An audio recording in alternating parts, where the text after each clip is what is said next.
बिस्मिल्लाहिर्रहमानिर्रहीम अस्सलाम वालेकुम my name is Mohammad Waqas. उम्मीद है आप सब लोग खैरियत से होंगे। Students, as you know we are talking about ninth class computer science और आज हमने इसका चैप्टर नंबर 6 स्टार्ट करना है। चैप्टर नंबर 6 का नेम है इंट्रोडक्शन टू कंप्यूटर नेटवर्क्स। देखिए स्टूडेंट्स, अब इस चैप्टर के अंदर हमने किस चीज़ को डिस्कस करना है। हम अपनी डेली लाइफ के अंदर कंप्यूटर मोबाइल फ़ोन्स का यूज़ करते हैं। हम different kind of task perform करते हैं जिसमें हम डाटा कनेक्टिविटीज़ यानी डाटा शेयरिंग करते हैं। हम और भी बहुत से टास्क परफॉर्म कर रहे होते हैं। अब ये हम किस तरह से पॉसिबल कर पाते हैं। अब जो मैसेजिंग करते हैं, डाटा कम्युनिकेट होता है, इस किस किस तरह से ये कौन कौन से इसके अंदर डिवाइसेस का यूज़ किया जाता है, किस तरह से कनेक्टिविटीज़ होती हैं, ये सारी बातें इंशाल्लाह हम इस चैप्टर के अंदर डिस्कस करेंगे। देखिए अब इसके अंदर हमारे पास चैप्टर नंबर 6 में सबसे पहला टॉपिक है नेटवर्क एज अ सिस्टम। देखिए सिंपल सी बात है। अब इसको नेटवर्क हम किस चीज़ को कहते हैं। एज अ सिस्टम जो एक वर्ड यहाँ पे लिखा हुआ है, क्योंकि हमने एक बात डिस्कस की थी कि आप किसी भी कंपोनेंट्स को या पार्ट्स को जब आप आपस में कलेक्ट करवाते हैं, यानी आप उनकी वर्किंग को कलेक्ट करते हैं, जो है हर एक अपना अपना टास्क परफॉर्म करते हैं, उनका एक ही ऑब्जेक्टिव होता है बैक एंड पे, उसे सिस्टम कहते हैं। इसलिए यहाँ पे वर्ड सिस्टम यूज़ किया गया है नेटवर्क के साथ। देखिए अब हमारा पॉइंट यह है कि नेटवर्क का क्या मतलब है। मिनिमम दो डिवाइसेस, मैक्सिमम जितनी मर्जी हो जाए, लेकिन मिनिमम दो डिवाइसेस जब आपस में इंटरकनेक्ट होती हैं, आपस में दो डिवाइसेस जब कनेक्ट होती हैं तो वो एक नेटवर्क क्रिएट करती हैं। यानी मल्टीपल डिवाइसेस की आपस में कनेक्टिविटी नेटवर्क क्रिएट करती है। यानी एक ऐसा सिस्टम जिसके अंदर दो या दो से ज़्यादा डिवाइसेस आपस में कनेक्ट होती हैं, उसे हम नेटवर्क का नेम देते हैं। इसे हम नेटवर्क एज अ सिस्टम का नेम देते हैं। अब ये एज अ सिस्टम क्यों? क्योंकि जब भी कोई नेटवर्क क्रिएट होता है तो उसका ऑब्जेक्टिव क्या होता है। मेन उसका ऑब्जेक्टिव जो होता है वो डाटा कम्युनिकेशन होता है। यानी जब भी दो डिवाइसेस आपस में इंटरकनेक्ट होती है, फॉर एग्जांपल हम दो मोबाइल फ़ोन्स को आपस में कनेक्ट करवाते हैं एक मोबाइल से दूसरे मोबाइल में डाटा शेयर करने के लिए, जब वो आपस में कनेक्ट हो जाते हैं देन वो एक नेटवर्क क्रिएट कर लेते हैं। यानी दो डिवाइसेस या दो से ज़्यादा जब डिवाइसेस आपस में कनेक्ट होती हैं तो ये नेटवर्क क्रिएट करती हैं। अब नेटवर्क्स छोटे से छोटा नेटवर्क भी हो सकता है जिसे हम लैन यानी लोकल एरिया नेटवर्क कहते हैं, और बड़े से बड़ा नेटवर्क भी हो सकता है जिसे हम वाइड एरिया नेटवर्क का नेम देते हैं। अब बड़े से बड़े नेटवर्क के अंदर फॉर एग्जांपल हम इंटरनेट को यूज़ करते हैं। इंटरनेट हमारा नेटवर्क ऑफ नेटवर्क एक एग्जांपल होता है जिसे हम वर्ल्ड वाइड यूज़ किया जाता है। ये हमारे पास नेटवर्क होता है। इस चीज़ को हम कंप्यूटर नेटवर्क का नेम भी देते हैं। नेटवर्क, कंप्यूटर नेटवर्क, इन सब का एक ही मतलब होता है कि दो या दो से ज़्यादा जब डिवाइसेस आपस में कनेक्ट होती हैं तो वो नेटवर्क क्रिएट करती हैं। अब जब हमारे पास कोई भी नेटवर्क क्रिएट किया जाता है तो उसके कौन-कौन से कंपोनेंट्स होते हैं, क्योंकि हम एज अ सिस्टम डिस्कस कर रहे हैं, और कौन-कौन से ऐसे पार्ट्स कंपोनेंट्स होते हैं जो आपस में कम्युनिकेट करते हैं, तब एक नेटवर्क जो होता है वो आपका क्रिएट होता है और वो किस तरह से टास्क परफॉर्म करता है। अब इसके अंदर सबसे पहले नंबर पे हमारे पास आते हैं नोड्स।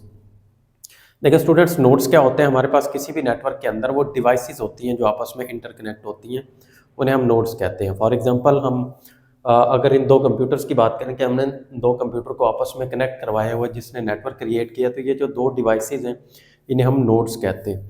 देन हमारे पास दूसरे नंबर पे आता है लिंक्स।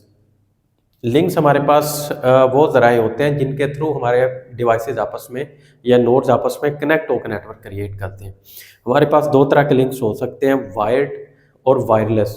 यानी आप लोग आमतौर पे हम लोगों ने देखा होगा कि हमारे घरों के अंदर हमारे मोबाइल फ़ोन्स, हमारे कंप्यूटर, लैपटॉप्स वगैरह इंटरनेट के साथ कनेक्टेड होते हैं। वायरलेस कनेक्शन यानी जिसे हम वाईफाई भी कहते हैं। आप पासवर्ड एंटर करते हैं और हमारा सिस्टम कनेक्टेड हो जाता है उसके साथ। ये वायरलेस, उसके अंदर वायर नहीं होती कनेक्टिविटी के लिए, उसका लिंक कौन सा होता है, वायरलेस होता है। इस तरह से हमारे पास वायर्ड या वायरलेस लिंक्स होते हैं जिनके थ्रू नोड्स आपस में कनेक्ट होते हैं। देन हमारे पास स्विचेस। स्विचेस हमारे नेटवर्क के अंदर, आपने कोई एक नेटवर्क क्रिएट किया हुआ, उसके अंदर स्विचेस वो डिवाइस होती हैं जो एक ही नेटवर्क के अंदर आपके डाटा को कम्युनिकेट करवाती हैं। डाटा कम्युनिकेशन का मतलब ये है कि आपकी डिवाइसेस को आपस में कनेक्ट करवाती हैं। फॉर इंस्टांस आपके एक घर के अंदर जो इंटरनेट, वो आपने एक ऑफिस के अंदर कोई चार सिस्टम हमने रखे हुए हैं, वो जब आपस में कम्युनिकेट करते हैं, वो कनेक्टेड होते हैं। वो जो डिवाइस उस एक ही नेटवर्क के अंदर उन सारे डिवाइसेस को आपस में कनेक्टिविटी देती है, पर कनेक्ट करवाती है, उसे हम स्विचेस का नेम देते हैं, स्विच। अब उसके बाद हमारे पास होते हैं राउटर्स। लास्ट कंपोनेंट हमारे पास राउटर वो डिवाइसेस होती हैं जो एक नेटवर्क से दूसरे नेटवर्क के अंदर कनेक्टिविटीज करवाती हैं। स्विचेस वो डिवाइसेस होती हैं जो बाकी नोड्स को एक ही नेटवर्क के अंदर आपस में कनेक्ट करवाती हैं, लेकिन राउटर्स क्या होते हैं, ये एक नेटवर्क को दूसरे नेटवर्क से कनेक्ट करवाते हैं जो डिवाइसेस, उन्हें हम राउटर्स का नेम देते हैं। ये स्टूडेंट्स हमारे पास कंपोनेंट्स होते हैं computer network as a system के। अब उसके बाद हमारे पास एक छोटी सी एग्जांपल है कि आप जो स्विचेस को यूज़ करते हुए जो स्विचिंग होती है, इसे हम पैकेट स्विचिंग का नेम भी देते हैं, ये किस तरह से पॉसिबल होती है, क्योंकि हमने डिस्कशन किया है कि स्विचेस वो डिवाइसेस होती हैं जो with in the network devices को आपस में कम्युनिकेट करवाती हैं। अब ये काम किस तरह से होता है, देखें फॉर इंस्टांस हमारे पास ये 4 डिवाइसेस हैं, एक ऑफिस में हमने स्विच के साथ इनको कनेक्ट करवाया है। अब ये हमारे पास नेटवर्क 1 है, फॉर एग्जांपल ये हमारे पास N1 यानी नेटवर्क 1 है।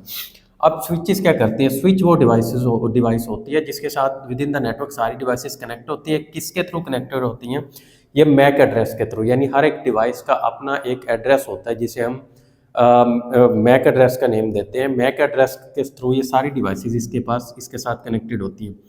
अब ये पॉसिबल होता कैसे है कि डाटा किस तरह से कम्युनिकेट करवाते हैं। फॉर एग्जांपल इस कंप्यूटर 1 ने डाटा सेंड करना है कंप्यूटर 4 के पास। अब डाटा हमेशा पैकेट्स के फॉर्मेट के अंदर कन्वर्ट होता है, यानी आपने हेलो भी लिखा है तो हेलो भी पहले कन्वर्ट होगा पैकेट्स के अंदर, छोटे छोटे पैकेट्स के अंदर। अब वो पैकेट्स जो होंगे वो 1 से ट्रांसमिट होंगे स्विच के पास। अब सेंडर एड्रेस और डेस्टिनेशन यानी दोनों का मैक एड्रेस स्विच के पास अवेलेबल होता है। इससे मैक से पता चलता है कि कंप्यूटर 1 ने भेजे हैं। जो उनके ऊपर डेस्टिनेशन एड्रेस होता है वो मैक चेक करता है, स्विच चेक करता है कि कौन सी डिवाइस का मैक एड्रेस है। वो देखेगा कि इन पैकेट्स के ऊपर कंप्यूटर 4 का मैक एड्रेस है, तो वो इन डाटा पैकेट्स को कंप्यूटर 4 के पास ही ट्रांसफ़र कर देगा। बाकी 2 और 3 यानी फॉर इंस्टांस और जितनी भी डिवाइसेस होंगी उनकी पोर्ट्स की तरफ इसको सेंड नहीं करेगा। इस तरह से हमारे पास स्विच को यूज़ करते हुए विद इन द नेटवर्क जो डाटा पैकेट्स होते हैं वो ट्रैवल करते हैं, ट्रांसमिट होते हैं। और इस प्रोसीजर को हम पैकेट स्विचिंग का नेम भी देते हैं। ये सबसे पहली बात, हमारा जो भी डाटा होता है, आप कोई भी मैसेज फॉरवर्ड करते हैं वो पैकेट्स में कन्वर्ट होता है, उनके ऊपर एड्रेस लगाए जाते हैं, उसके थ्रू हमारा डाटा जो होता है वो ट्रांसमिट कर रहा होता है। अच्छा, अब उसके बाद हमारे पास नेक्स्ट आ जाता है ऑब्जेक्टिव, यानी कंप्यूटर नेटवर्क्स के हमने कंपोनेंट्स डिस्कस कर लिया। अब एज ए सिस्टम इसके ऑब्जेक्टिव क्या हो सकते हैं, हम क्यों ये सारा काम करते हैं। सबसे पहले नंबर पे आता है रिसोर्स शेयरिंग। अब इसमें सबसे पहले इसका ऑब्जेक्टिव मकसद क्या होता है कि जब भी आप नेटवर्क क्रिएट करते हैं, नेटवर्क क्रिएट करने के बाद आप रिसोर्सेज को शेयर कर सकते हैं। इसकी एग्जांपल ऐसा ही है जैसे आप लोगों ने देखा होगा कि किसी एक ऑफिस के अंदर चाहे मल्टीपल यूज़र्स अपने अपने कंप्यूटर्स पे काम करते हैं, लेकिन वो एक ही प्रिंटर का यूज़ कर रहे होते हैं, एक ही चीज़ को शेयर कर रहे होते हैं, रिसोर्स को शेयर कर रहे होते हैं, उन्हें अलग-अलग यूज़ नहीं करना पड़ता। यानी किसी ऑफिस के अंदर एक प्रिंटर का सारे बाकी कंप्यूटर्स आपस में यूज़ करना, इसे हम रिसोर्स शेयरिंग का नेम देते हैं। ये इसका सबसे मेन ऑब्जेक्टिव होता है कि आपको अलग-अलग से नहीं उसके साथ अटैच करना पड़ते। Then data communication. Data communication आम तौर पे हमारे कंप्यूटर एज ए सिस्टम का डाटा कम्युनिकेशन ही सबसे मेजर ऑब्जेक्टिव या मकसद होता है। इसमें क्या होता है, जब आप नेटवर्क्स क्रिएट कर लेते हैं देन आप कहीं भी बैठे हुए डाटा कम्युनिकेट करवाते हैं। छोटी सी एग्जांपल, आप वीडियो कॉल्स करते हैं या आप जूम पे मीटिंग्स अटेंड कर रहे होते हैं। ये जो आप कम्युनिकेट करते हैं एक जगह से दूसरी जगह बैठ के, ये भी हमारे कंप्यूटर नेटवर्क का ही एक ऑब्जेक्टिव होता है। कंप्यूटर नेटवर्क के साथ आप कनेक्ट होंगे तभी हमें ये फैसिलिटी प्रोवाइड होती है, अदरवाइज आप ये काम नहीं कर सकते। देन हमारे पास होता है कनेक्टिविटी एंड कोलैबोरेशन। देखिए, जब आप एक नेटवर्क क्रिएट कर लेते हैं तो कनेक्टिविटी और कोलैबोरेशन, आप उसे कोलैबोरेट कर सकते हैं। फॉर इंस्टांस आप अपने घर में बैठे हुए हैं, आप ऑफिस में बैठे हुए, आप कहीं पे भी बैठकर ड्राइव्स का यूज़ करते हुए अपने डाटा को एक जगह से दूसरी जगह रिमोटली एक्सेस करके कोलैबोरेशन के साथ ट्रांसमिट कर सकते हैं, उसके अंदर चेंजिंग्स ला सकते हैं। ये हमारे पास 3 ऑब्जेक्टिव्स होते हैं हमारे कंप्यूटर नेटवर्क्स के एज अ सिस्टम के। उसके बाद स्टूडेंट्स हमारा टॉपिक है fundamental concept in data communication. देखिए, अब डाटा कम्युनिकेशन जो होती है, क्योंकि अब हम नेटवर्क के बाद डाटा कम्युनिकेशन पे आ गए हैं। नेटवर्क क्रिएट करने के बाद हमारा जो मेजर ऑब्जेक्टिव है वो क्या होता है कि आप डाटा कम्युनिकेट करते हैं। इसका फंडामेंटल कॉन्सेप्ट यही होता है कि आप एक जगह से पैकेट, अपना जो डाटा होता है उसको दूसरी जगह कहीं पे भी जो है वो कम्युनिकेट करवा सकते हैं, सेंड कर सकते हैं। ये इसका फंडामेंटल कॉन्सेप्ट होता है। अब ये काम करने के लिए भी इसके कुछ कॉन्सेप्ट्स कंपोनेंट्स यूज़ हो रहे होते हैं। इसके कॉन्सेप्ट को क्लियर करने के लिए इसमें कुछ कंपोनेंट्स यूज़ होते हैं जो डाटा को कम्युनिकेट करवा रहे होते हैं, यानी ट्रांसफ़र कर रहे होते हैं from one point to another, host to host. जो हमारा डाटा कम्युनिकेशन होता है उसके लिए कुछ पार्ट्स कंपोनेंट्स अपना अपना टास्क परफॉर्म करते हैं। वो कौन कौन से होते हैं। अब उसके अंदर सबसे पहले नंबर पे आता है सेंडर। देखिए, सिंपल सी बात है, सेंडर एक ऐसी डिवाइस है, ऐसा कंप्यूटर जो आपके डाटा पैकेट को सेंड कर रहा होता है।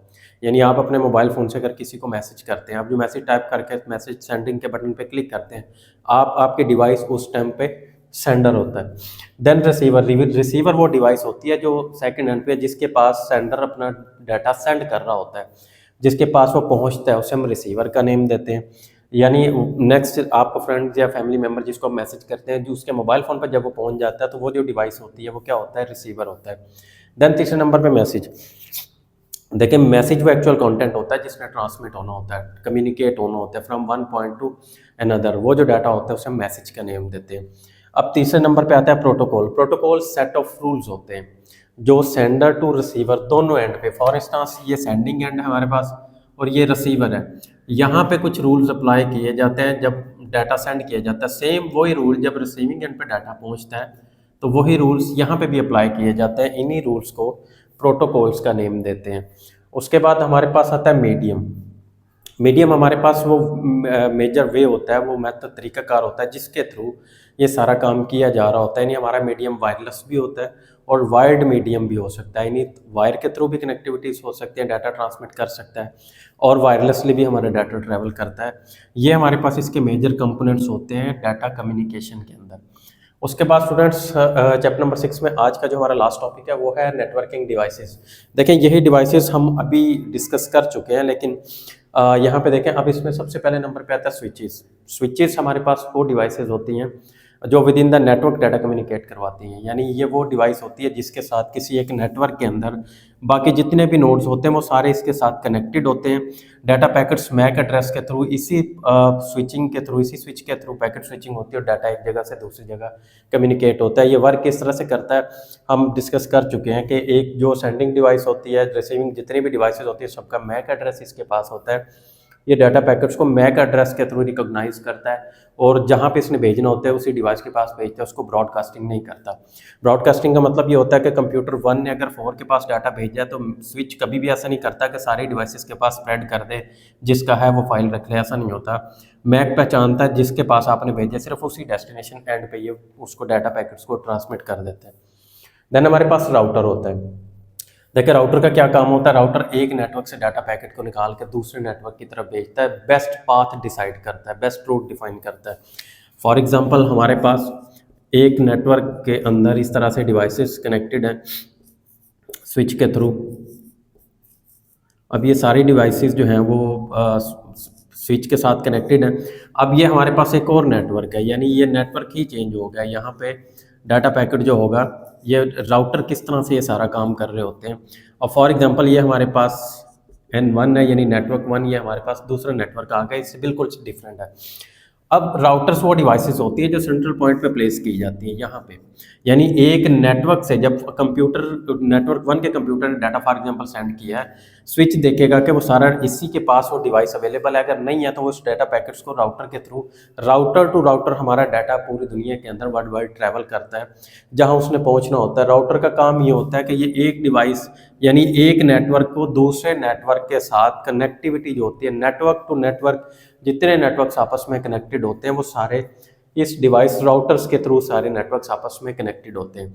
और राउटर किस तरह से डाटा पैकेट्स को ट्रांसमिट करता है, ये राउटिंग टेबल को भी देख रहा होता है, ये बेस्ट पाथ डिफाइन करता है, उसके थ्रू जो आपके डाटा पैकेट्स होते हैं उनको सेंड कर रहा होता है एक नेटवर्क से दूसरे नेटवर्क की तरफ। अब उसके बाद लास्ट में हमारे पास आता है एपी, यानी जिसे हम एक्सेस पॉइंट का नेम देते हैं। देखिए स्टूडेंट्स, एक्सेस पॉइंट हमारे पास वो डिवाइसेस होती हैं जो वायरली कनेक्टेड होती है, नेटवर्क एक्सेस करती हैं और वायरलेसली नेटवर्क को आगे प्रोवाइड कर रही होती हैं। इसके छोटे से एग्जांपल आप इस तरह से भी ले सकते हैं। टीपी लिंक एक डिवाइस होती है, वो वायरली कनेक्टेड होती है और वो आपको वायरलेसली आपके सिग्नल को बूस्ट करती है, यानी नेटवर्क आपको आगे डिवाइसेस को वायरलेसली भी प्रोवाइड कर रही होती है और ये वायरलेस डाटा लेके वायरली भी आगे प्रोवाइड कर सकती है। इस तरह की जो डिवाइसेस होती हैं हम एक्सेस पॉइंट का नेम देते हैं। तो ये हमारे पास 3 तरह की नेटवर्किंग डिवाइसेस थी। तो डियर स्टूडेंट, ये हमारा आज का टॉपिक था चैप्टर नंबर 6 के अंदर। आई होप कि आप लोगों को समझ आया होगा। इंशाल्लाह इसके बाद जो नेक्स्ट इसका टॉपिक है वो नेक्स्ट लेक्चर्स के अंदर कवर करेंगे। अपना बहुत ज़्यादा ख्याल रखिएगा। अल्लाह हाफिज़, अस्सलाम वालेकुम।